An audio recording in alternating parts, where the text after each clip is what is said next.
responsabilidad. Señala, se tiene por interpuesta la apelación y manda recabar los antecedentes. O sea, manda solicitar al tribunal de primera instancia que le remita los antecedentes. Y obviamente, ¿qué tiene que hacer el tribunal?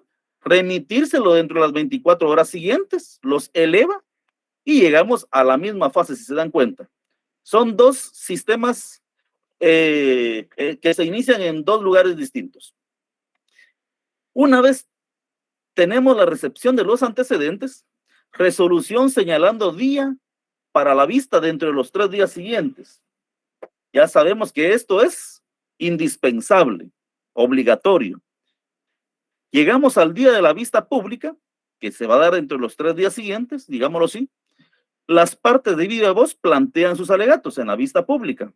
Y aquí continúan ciertas fases que pueden ser omitidas dependiendo de lo que considere el tribunal. Tenemos la vista pública. El tribunal, una vez agotada la vista pública, ¿qué puede hacer? Emitir sentencia. Emite sentencia dentro del plazo que le permite la ley, sentencia.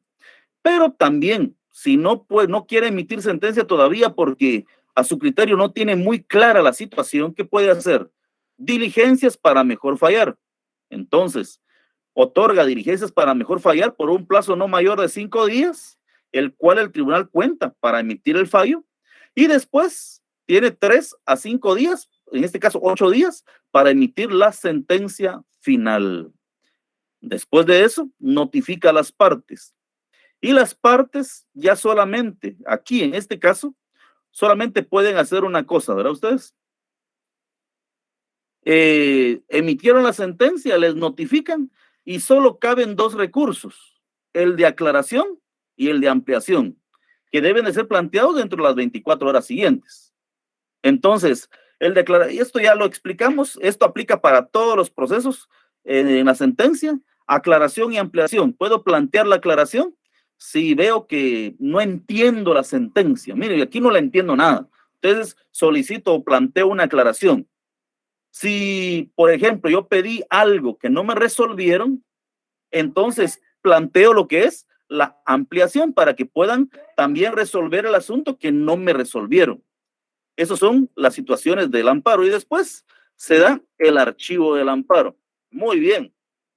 Y aquí, pues, una vez agotada toda esta instancia, usted puede acudir a otro órgano, pero este es órgano externo a la República de Guatemala, ¿verdad ustedes? Si es una institución pública, pueden acudir, obviamente, vamos a ver, la última instancia es acudir a la Corte Interamericana de Derechos Humanos. La primera instancia es acudir al Comité Interamericano de Derechos Humanos para exponer el proceso ante ellos. Claro, esos no van a ser por una banqueta o por una pared, ¿verdad? Ustedes nada que ver. Ahí son procesos de verdadera envergadura a nivel de impacto, a nivel nacional, como por ejemplo, cuando hablamos de crímenes de lesa humanidad, violación de derechos humanos graves, el caso de las niñas que se quemaron, o sea, son casos graves que muchas veces no los resuelven ni en amparo ni en nada, y por lo tanto tienen que acudir a un órgano superior internacional para que puedan emitir una resolución que pues una sanción en contra de Guatemala. Compañeros, dudas respecto a lo que he explicado. Todo claro, Lick. Qué bueno, compañeros, realmente, pues eso es lo que respecta al proceso de amparo, compañeros. Realmente hemos estado viendo el amparo, ya sabemos claramente que una vez cumplido el proceso del amparo, vimos en su momento, leímos rápidamente, ¿verdad ustedes? Lo que procede una vez finalizado el amparo. Pues van a haber costas judiciales. Por ejemplo, tenemos el artículo, aquí tenemos, efectos, artículo 49, efectos del amparo.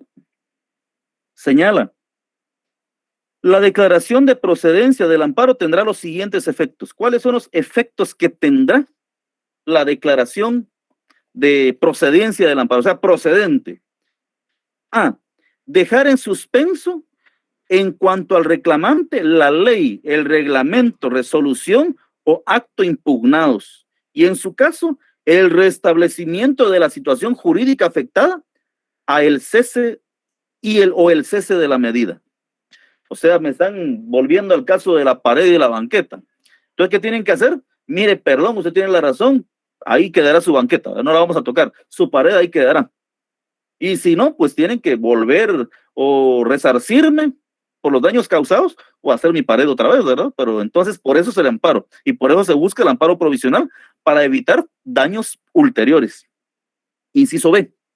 Fijar un término razonable para que cese la demora, si el caso fuere de mero retardo en resolver, practicar alguna diligencia o ejecutar algún acto ordenado de antemano. Siguiente. C.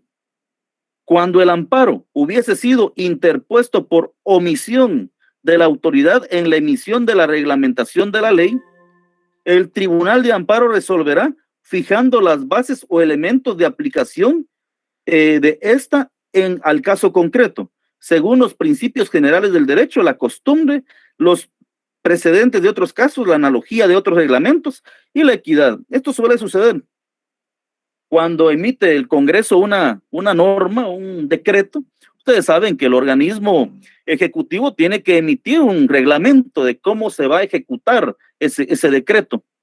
Entonces, cuando no lo emiten, pues aplica esto, ¿verdad? Artículo 50, también ya lo leímos, señala, desobediencia de la autoridad contra quien se pidió el amparo. Si la autoridad o entidad no resuelve dentro del término fijado por el Tribunal de Amparo, le dijeron, mire, deje de hacer tal cosa, deje de violar el derecho, la persona tiene la razón, entonces señala, A, el interesado podrá recurrir a la autoridad inmediata superior o en su caso al Tribunal de lo Contencioso Administrativo que emita una resolución. B, si no hubiere superior jerárquico o si por la naturaleza del asunto no fuere posible la vía contenciosa administrativa, el funcionario responsable quedará separado ipso facto del cargo al día siguiente. O sea, realmente, en pocas palabras, es algo grueso a ustedes, del cargo al día siguiente de haberse vencido el término fijado por el Tribunal de Amparo, salvo que se tratare de funcionario de elección popular, en cuyo caso responderá por los daños y perjuicios que se causaren. Pues ya saben, ¿no? Si es un funcionario que no sea de elección popular, despedido inmediatamente. Pero si es un funcionario, pues será responsable de sus actos. ¿Por qué? Porque es electo por el voto. C. Si la entidad o autoridad contra la que se pidió amparo fuere de las indicadas en el artículo 9 de esta ley, se aplicará lo dispuesto en el párrafo anterior. Y si el funcionario directamente responsable no fuere designado por elección de algún cuerpo colegiado, quedará ipso facto destituido en los términos anteriormente establecidos. Si el funcionario no fuere por designación del cuerpo colegiado, si su situación se homologará a la de los funcionarios por elección popular. D.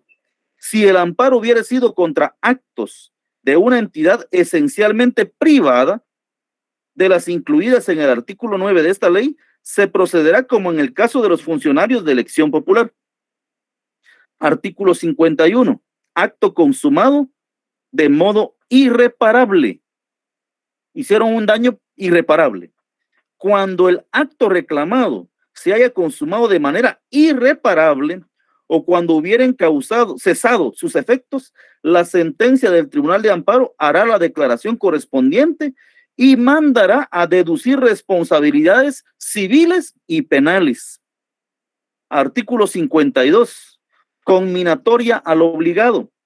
Decretada la procedencia del amparo, en la misma sentencia el tribunal conminará, o sea, amenazará al obligado para que dé exacto cumplimiento a lo resuelto dentro del término de 24 horas, salvo que para ello fuere necesario mayor tiempo a juicio del tribunal, que en este caso fijará el que estime conveniente.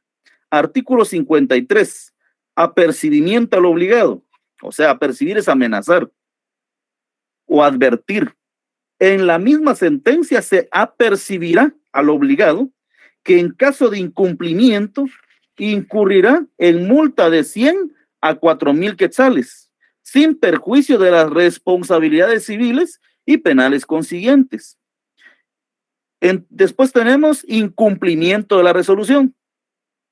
Si el obligado no hubiere dado exacto cumplimiento a lo resuelto, de oficio se ordenará su encauzamiento, certificándose lo conducente, sin perjuicio de dictarse todas aquellas medidas que conduzcan a la inmediata ejecución de la resolución.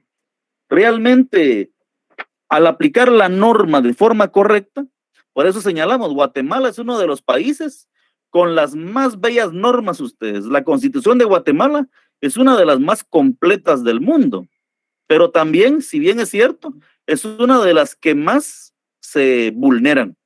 Voy a colocar la lista para la asistencia y por favor llenen la asistencia correspondiente. Ahí está.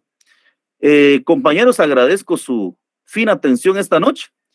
Ya el próximo día de clases estaremos viendo lo de la exhibición personal para que podamos avanzar en esta materia. Pero aquí hemos agotado lo que es la materia del amparo, el proceso constitucional de amparo, y espero que pues todo esté por lo menos lo más claro posible, o como que fuera una tacita de agua con unas pizcas de café a ustedes.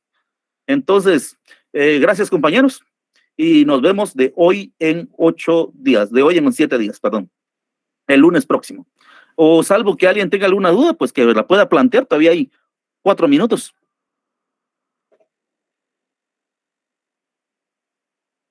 Lick, disculpe, ¿usted sería tan fino de apoyarnos con compartirnos ese material? Por supuesto, con mucho gusto. Gracias. Para servirle, compañero.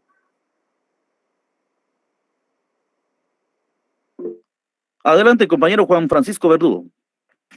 Sí, licenciado, estaba viendo lo del apercibimiento, que para mí es un derecho vigente no positivo, porque el problema es que, digamos, para una autoridad, y por ejemplo en el caso de la antigua Guatemala, que si hablamos de las situaciones de los monumentos o de todas las situaciones históricas que existen dentro del casco urbano y dentro del polígono de conservación mismo, se han tomado decisiones por parte de las autoridades y se han ocasionado daños irreparables, porque realmente esos son irreparables, son irreconstruibles e irreparables.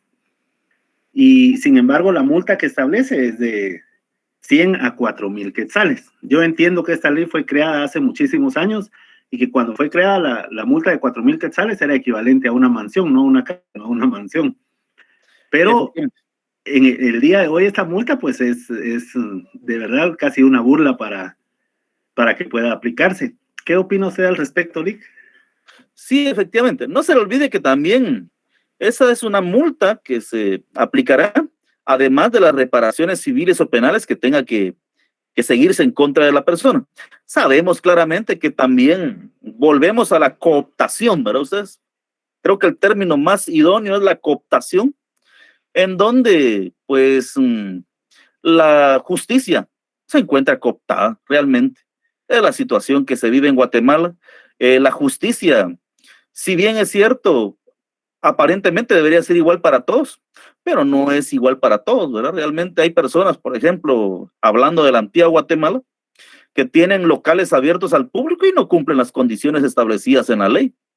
Y hay personas que empiezan sus pequeños negocios y les piden un montón de requisitos, y si no los cumplen, les cierran sus locales. Entonces uno dice, no, la ley realmente, pues, alguien decía, está hecha para que las personas de escasos recursos pues estén obligadas a obedecerla, pero los de recursos elevados no les afecten nada, sinceramente. Y realmente se ven daños graves, como usted indica, ¿verdad usted?